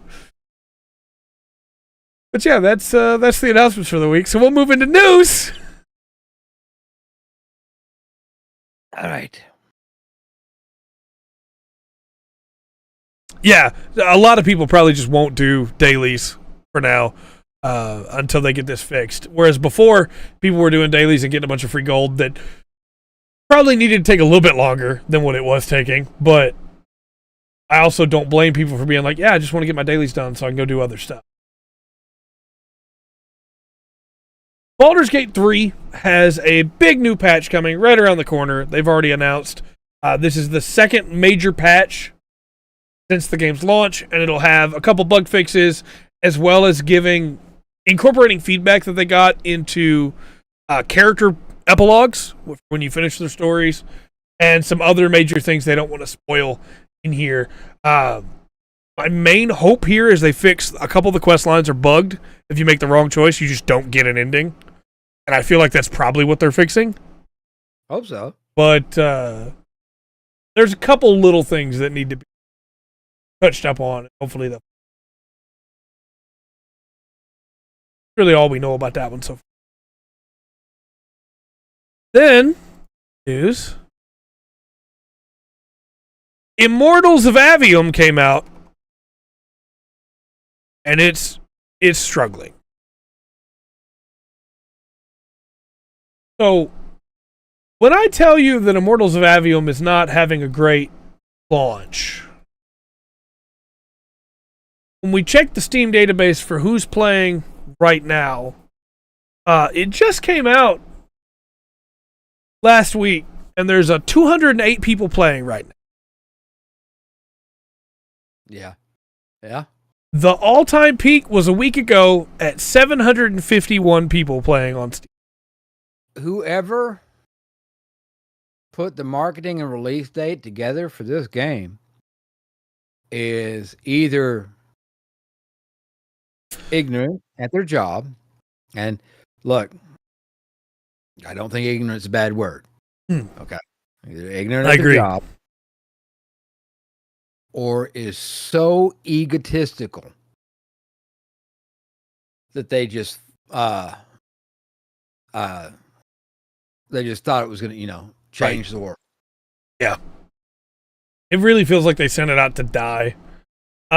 This is it looks like a mobile game in some ways, with the animations and the way that some of the menus work, but there was clearly a lot of work put into this game. So it doesn't mean it's a bad game or anything. Right. It's just there's other things on the radar that people are sure are more interested in playing right now. Yeah.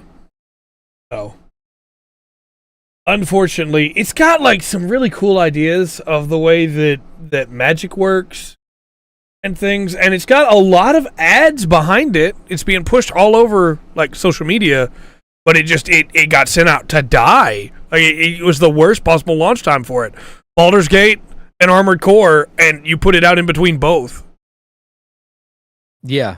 Yeah. Well, not only that, you got this stupid push of a game for Starfield. Yeah.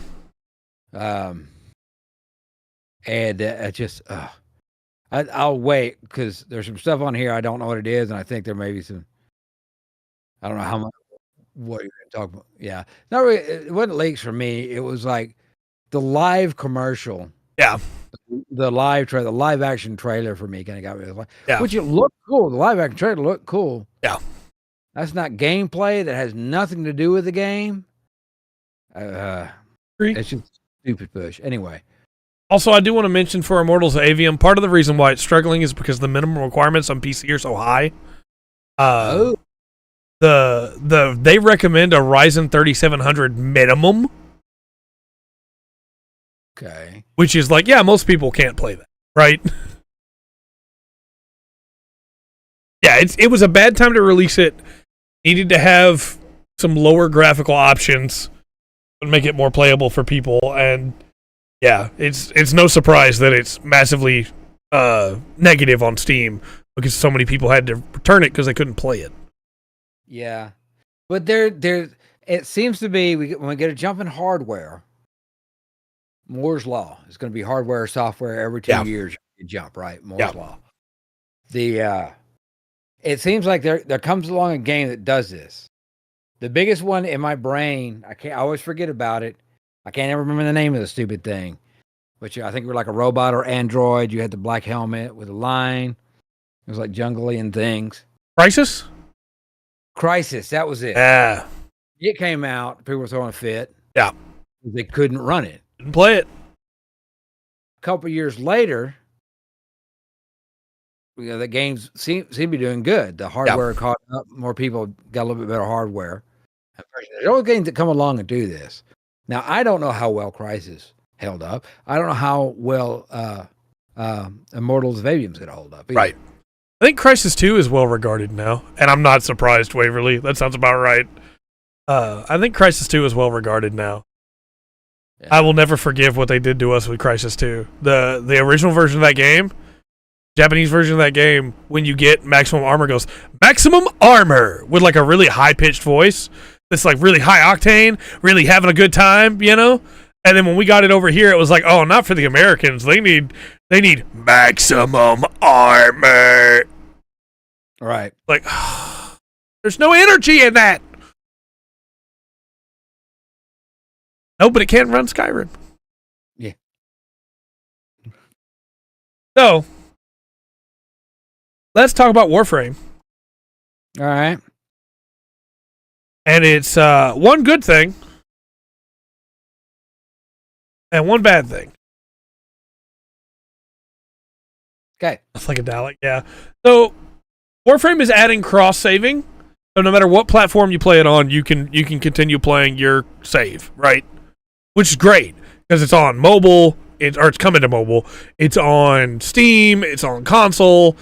It's free to play on all of them, so, you know, nice to be able to cross-check your saves, you know? However, they revealed that at TennoCon, which is like their big convention every year, right? It's the anniversary of the game. It's the biggest day of the year for Warframe players. They also revealed the Zenith Heirloom Collection. And now, Warframe is a game that has a lot of things you can buy with real money, right? But almost everything you can earn in-game as well. Right. You just have to put in the grind, right? But this is a collection that you can only buy with money. It gives you this. Remember, Warframe turned 10 this time. This is a big year. This is your 10th anniversary of your game coming out. And every year up until this point, they've released like packs that you can get with in-game money or with earning them or buying with platinum, which is the in-game currency that you get by buying the packs, but people wait and buy them when they get a coupon. You know, this one's just straight money. So it doesn't matter how much work you've done built up over the years to get ready for this. For the 10-year pack, it gives you a 10-year accolade, a Frost heirloom skin insignia, a Mag heirloom skin insignia, which is cool. Those are like, you know, those are default frames you're going to get early on. Any player could buy this. and be able to have these cool 6 skins for these. And it's not just Prime versions of them. So literally, a player that starts today could get Frost within a couple hours of playing and be able to use this skin, right? It also comes with a couple emotes and a color palette, and that's cool. And 600 platinum, which is not a lot, and you could get for like $10 probably. And it comes with Regal Aya, 6 of them, which is the most worthless currency in the game. It allows you to buy skins. And it's $90. And it's only available till Christmas. Till New Year's. Look, I don't know, man. Set some precedents before you do something like that. Yeah. Now, if like they had, look. On our first year, it was $10, and you had to spend cash. Right. It's $10. You got these things. Yeah. You know, like that. If on our 5th, that was a $50 package. It was one. You know, if you have some precedents, I might be a little more forgiving. To come out of the blue is like, no, this is a thing that you will never get with in-game currency. You have to spend real cash on. It seems a little bit out of the blue. Yeah, they've never done anything like this. Like Lotro will do, like sometimes, if they put an expansion or a quest pack or whatever, you know, for the first month or whatever, if you want to buy it, you can buy it. Yeah. After that, you'll be able to use your Lotro points. Yeah. Right. That. No, and the other thing that people have said is I could buy this pack or I could buy Baldur's Gate. I could buy Armored Core. You know, like. Yeah. Also, in Canada, this is like 134 Canadian.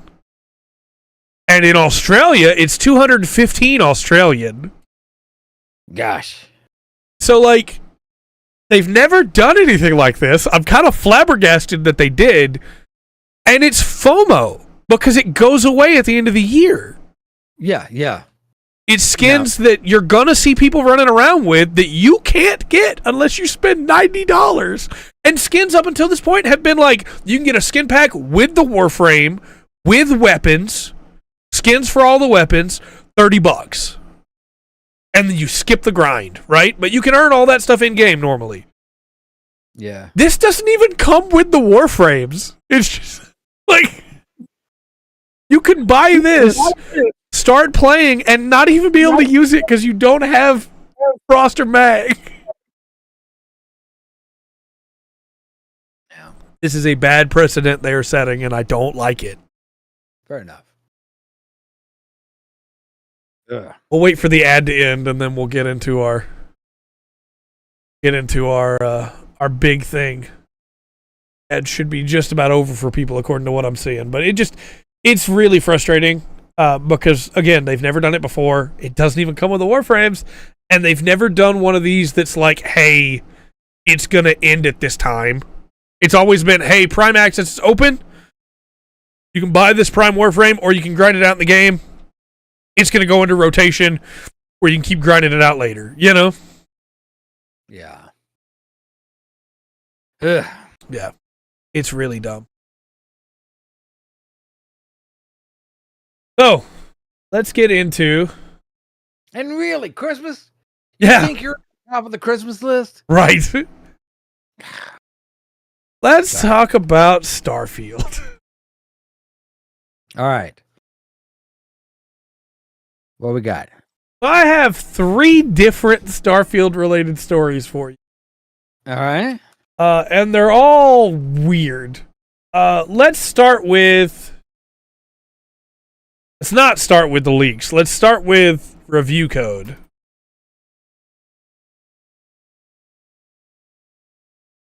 Okay. So, Eurogamer, one of the big gaming outlets, right? Yeah. Reported that their Starfield review was going to be a little late because they had only gotten 1 key, and they were specifically told in that. And let me clarify again, they only got 1 key for the entire company. Even though that's, it's a big release. Normally they'd get 1 or 2 keys and have a couple different people playing it to be able to talk about it, They they were told specifically that key had to go to Digital Foundry. They couldn't use it for any other use. Because Eurogamer owns Digital Foundry, you know? Yeah. And so they gave the key to Digital Foundry like they were told, and then put out a thing that was like, hey, look, we're not complaining. We're not trying to make a big fuss out of it. We're just letting you know this is a big game. We're not going to have a review out day one because we don't have code. Right. Within an hour of saying that, they had code. They had been sent another code. Here's one more. And it was just one more because then they were told they couldn't give that code to Axios, which is another one of their branches. It had to be a Eurogamer code. Okay. And so there'll be a Digital Foundry and a Eurogamer review up, I guess, but it just feels really weird, right? Like, hey, we're only going to give you one code and you have to do this with it. Instead of just being like, hey, how many codes do you need? You know? I got to go back to just a few months ago. They had that lady talking on whatever, you know, and her written announcements and discussion. You know, this is the most important RPG to ever be released. Yeah. And the audacity and ego in that statement's ridiculous. Yep. You know, and the amount of secrecy for the amount of content you're supposed to get in this game. Yeah. You've given out none. You can't show anything. Yeah. That's pretty much it, Remus. Yeah. You can have a code, but don't give it to Axios, because one of those guys used to work at Kotaku, and we don't like him, I guess. That's the only reason I can think of. That's the only thing that makes sense, is that Stephen Totillo used to work at Kotaku. Maybe so. I don't know, man. And look, man, I love Skyrim. I enjoy it and loves playing it. Yeah. Love Fallout, you know. Every once in a while, I'll go back and still dip my toes in those games just to mod it up and see what happens. But you're not that great. And this game is not the nuclear codes. Yeah. You know, it doesn't require all this secrecy. Well, much like the nuclear codes, were they to be leaked, they have been putting down the banhammer on people that have leaked out some stuff.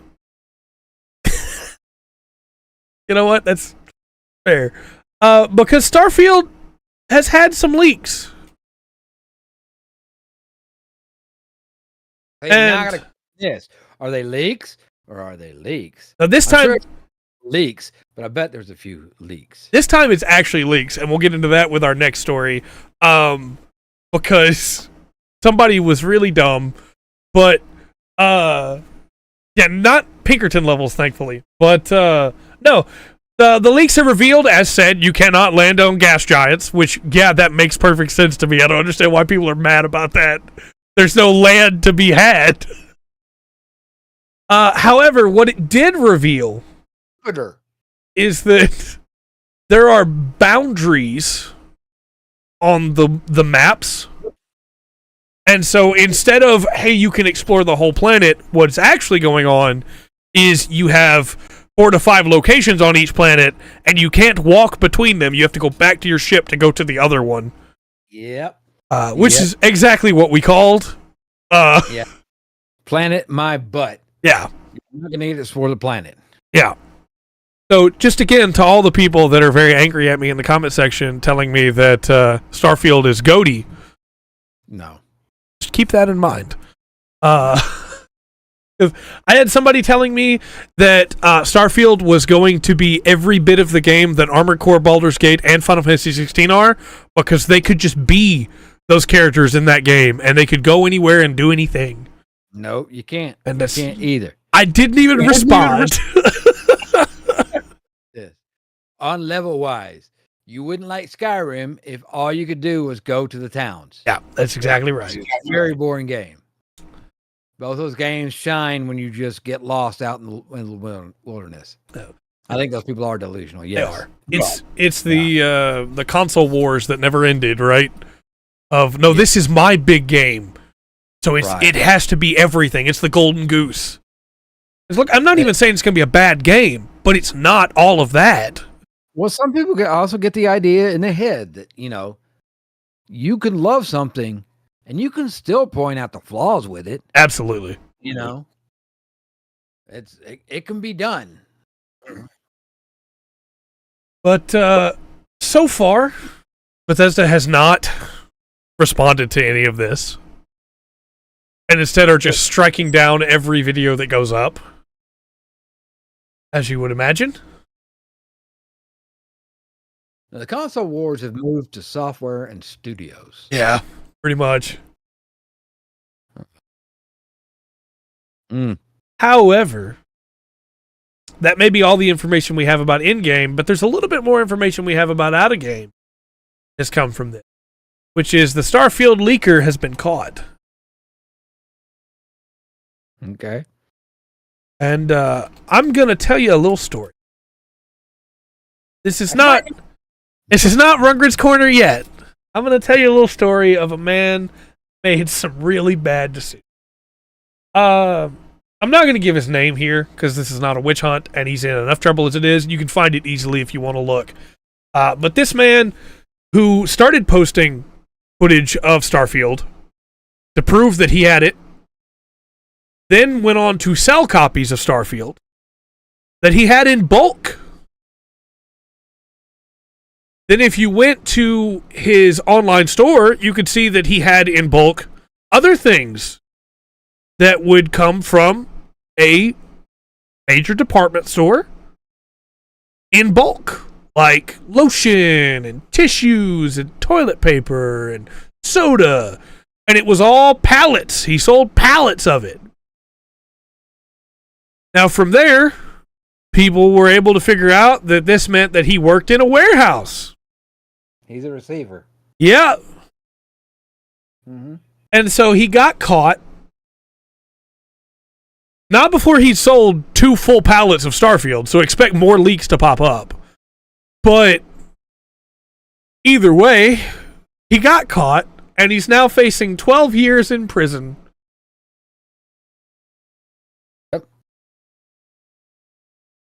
So, don't be stupid. Just don't.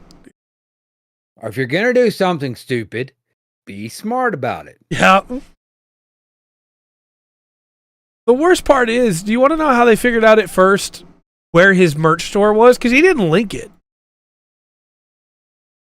He streamed other videos and had, like, not Starfield. He streamed other stuff. He was at least smart enough not to stream Starfield.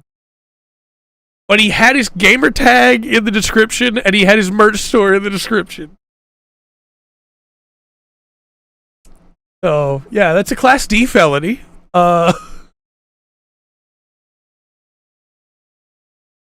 Just don't do that. Don't.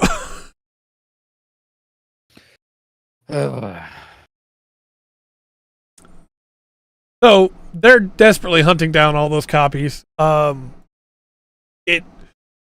His store has been taken off the internet. And I assume he won't be selling any leaked copies to anybody for a long time.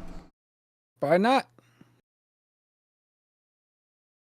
That's all I have for you there, without giving more personal information. But, yeah, I'm sure he thought nobody would ever check manifests, nobody would ever find out, and it seems like nobody was checking manifests, right? Because he was getting away with it. But eventually, somebody would have found out. That stuff can't be hid forever.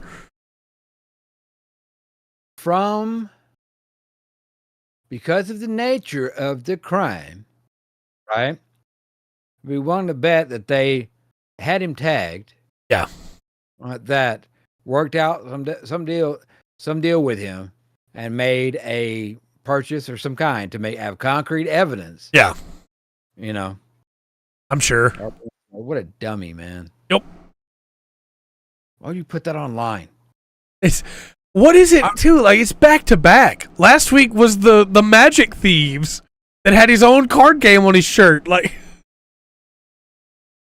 he was stupid. Well, maybe you can give us some hope again as we throw it over to Rundgren's Corner. All right. Well, let's start this off with a happy birthday. I'm gonna try to say this correctly. Happy birthday to Hajime Isayama. Okay. Yeah, he was a manga artist. Something about shooting one of Jupiter's moons. I think that's. You may have heard of it. It was called a manga called Attack on Titan. Oh, okay. Yeah. Yeah, That makes more sense. yeah. So it's been around, right? Yeah. You've heard of that. Yeah. People really don't like him. Well, I picked a great one for happy birthday then, didn't I? Not that. Well, I thought that was pretty cool. Someone's getting like, no, though, their manga style was trend setting. Yeah, it was.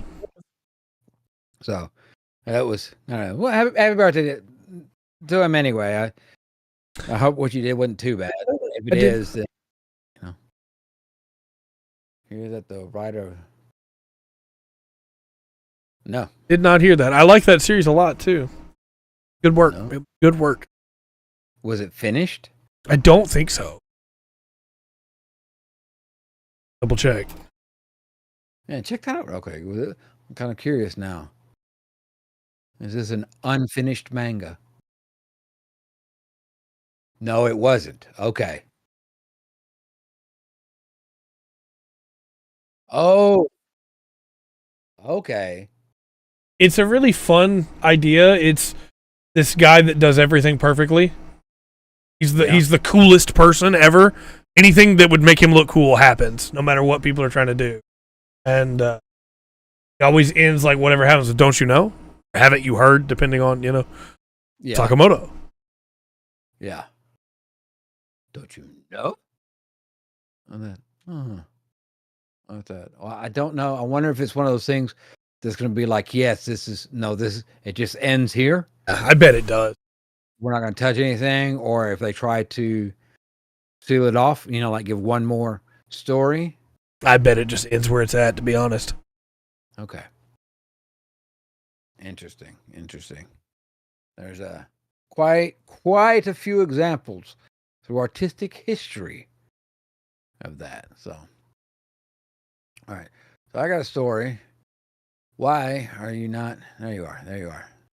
Why did you scroll down to the bottom of the page? Don't do that to me. All right. So this story, originally reported by the Associated Press. Okay.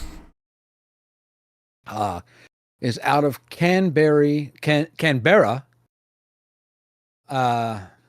Australia. Okay. A woman sneeze. It's not coming. I'm just sitting here with sneeze face. It's not coming. So I may sneeze. That's a great band name. Right, sneeze face. Yeah. Yeah. So, this lady comes into a hospital. Okay. And she is not doing well. Okay. She's experiencing forgetfulness. Okay. Her depression has been worsening for like 3 months. She'd be admitted to a local hospital in New South Wales with abdominal pain, diarrhea, dry cough, night sweats. But she gets basically going through her hospital stuff. They're like, this, we don't know. Right. She's got something. It's a mysterious illness. It's a mystery. We don't know. So they decide to give her a brain scan. They're going to do it, they had to do a biopsy on the brain. Okay. To find out exactly what it was that was showing up on the scan, right? And the surgeon, Hari Priya Bandi, was performing a biopsy through a hole in the skull, and she used some forceps to pull out a worm, a 3-inch long worm that was wiggling and moving. As a side note, everybody kind of got a little bit sick to their stomach. Sure. In the surgery room. I mean, that was actually a thing in the thing. But so the creature, it was a larva of an Australian native roundworm, not previously known to be a human parasite. It is named Ophidioscaris robertsi. Okay. I'm sure the robertsi comes from whoever discovered it. Right. It is found in carpet pythons. Oh. Yes, it is a parasite for carpet pythons. They immediately had to, look. I can't imagine getting this going. So they called like the infectious diseases people. Yeah, I'm sure. And they're like, "Hey, the person there, Senanayaki, apologize. The call. He said they got a call. The caller said to him on the phone, "We've got a patient with an infection problem. We've just removed a live worm from this patient's brain." Now, when I talked about her, it must be a Gordon. I don't know. So I want to point out that when I said she had been in a local hospital where she was, had abdominal pain, diarrhea, dry cough, night sweats, things like that. That was a year before this surgery. Oh, no. The doctor was going in expecting expecting cancer. Right. Or some abscess. That's what the doctor was expecting. And they thought it was an immunological condition. They didn't find a parasite because they had a big lump in the frontal part of her brain on the scan that they thought was cancer or an abscess. It came out.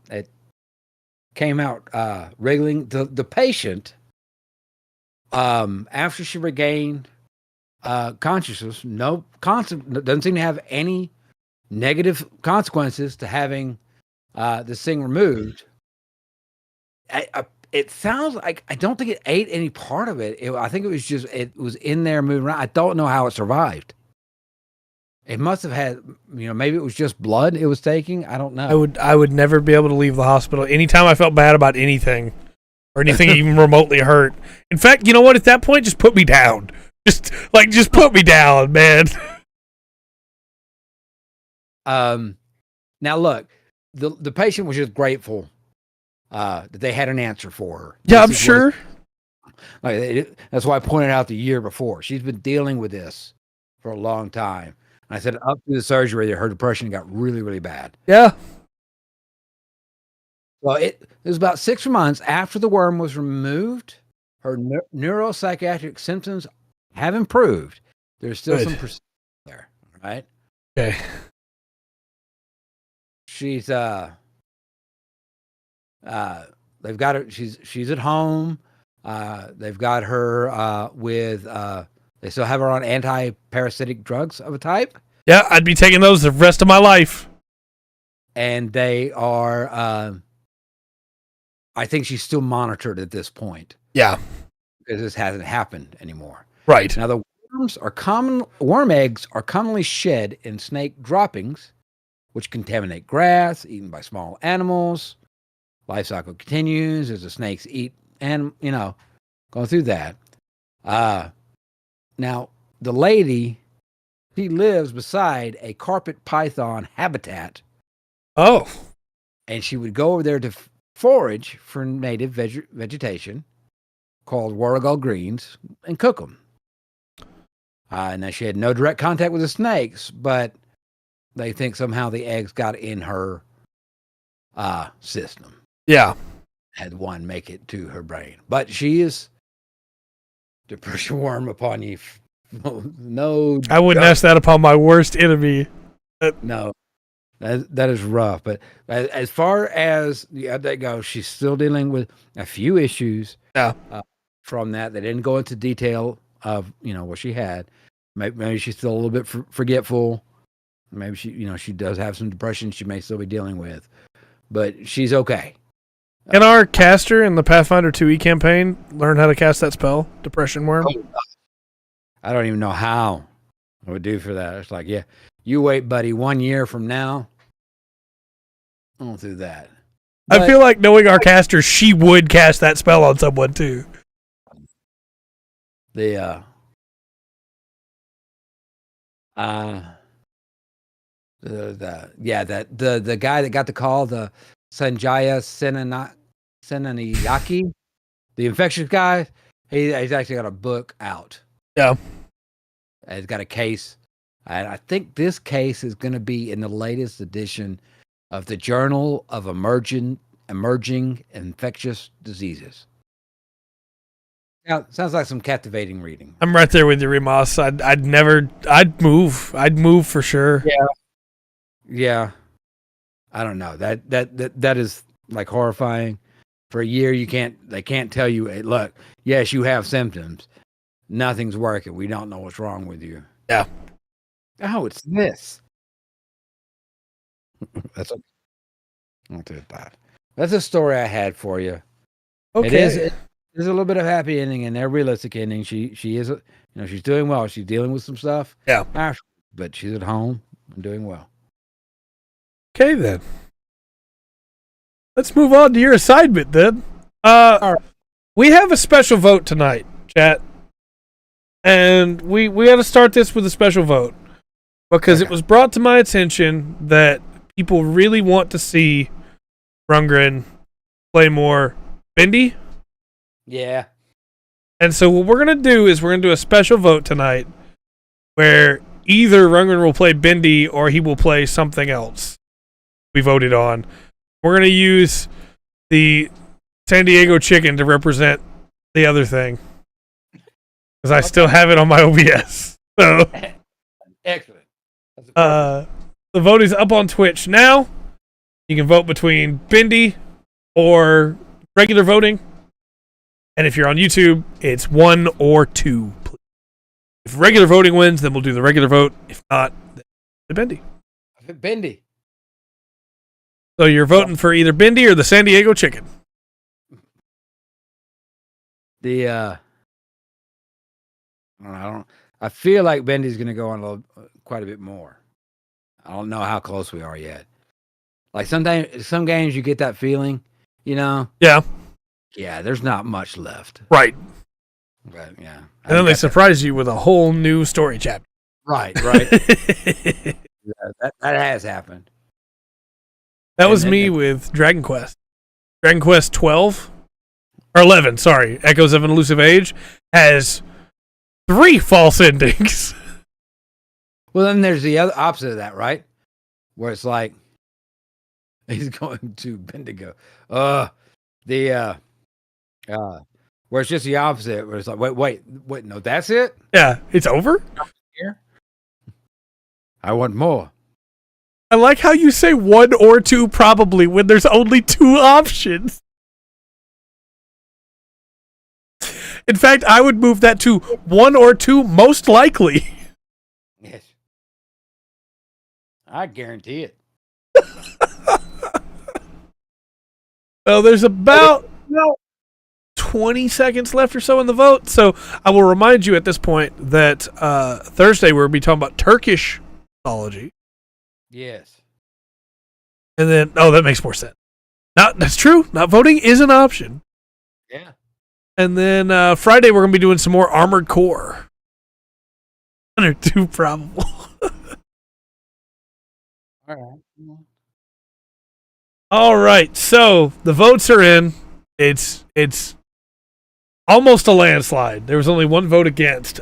You'll be playing Bendy. Okay. Sorry, San Diego chicken. Not so famous after all, are you?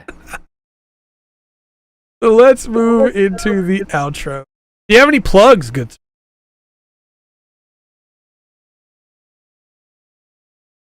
No, not really. I don't think so. I said I watched the movies. I enjoyed the movies. Yeah. At that, if you're a Marvel fan, keep up with it. It'll be fine. Don't listen to the hubbub on one side or the other. Make your own choice. Yeah. Absolutely. On the wall. That's true. That's true. There are plugs on the wall. That's a very good point. I'm gonna plug the Dangy Bros. This is not a channel that I would normally watch. I want to throw that out there. It is a Mr. Beast like, right? Wow, started backpedaling right after the name. That's well. I gotta say, when I see a name like that and I see the type of content, I'm like, I don't know, But then I actually watched the video because it's been in my recommended for weeks. It was a video about them trying to survive 100 hours on a raft in the middle of a lake, and I was like, okay, well, this is clickbait stuff. It wasn't actually. It was actually a really cool series. As turns out, they were live streaming the whole thing and raising money for children that have lost their homes due to trafficking and been found and rescued and things like that. And so it was actually like a really good video, and they put a lot of effort into it and a lot of work into it, and I was really impressed. I wanted to make sure that I plugged it because turns out first impressions can be wrong. And they were actually really, really cool. Oh, that's cool, man. It's good. Nice to get a nice little surprise like that. Through that, yes. Cool. Well, we'll be back tomorrow then with you're playing Bendy and the Dark Revival some more. Yes. We'll hopefully get further. Will you be able to revive the dark? I hope, maybe. Then Thursday we'll be talking Turkish mythology. Really excited there. And then Friday we'll be playing some Chapter 2 of Armored Core and maybe a little bit of Chapter 3. We'll see. I'm a chunk of the way into Chapter 3 already, and if I finish it by Friday, then we might do half the stream just doing Chapter 2 missions and half the stream doing Chapter 3. Because I do want people to be able to play through it on their own, not get spoiled, but also the game's kind of short. So, okay. See. Okay. Then, of course, Monday we'll be back with Immo Mondays, Lotro. And Tuesday we'll be back with another Tuesday podcast. Anything else I might have forgotten? I think you covered it, Bo. All right, well then, until next time, I've been Trey. I have been Rundgren. This has been the Full Spectrum Podcast. Friday, dark. Remember to always enjoy the full spectrum. That, I think it's 5. That life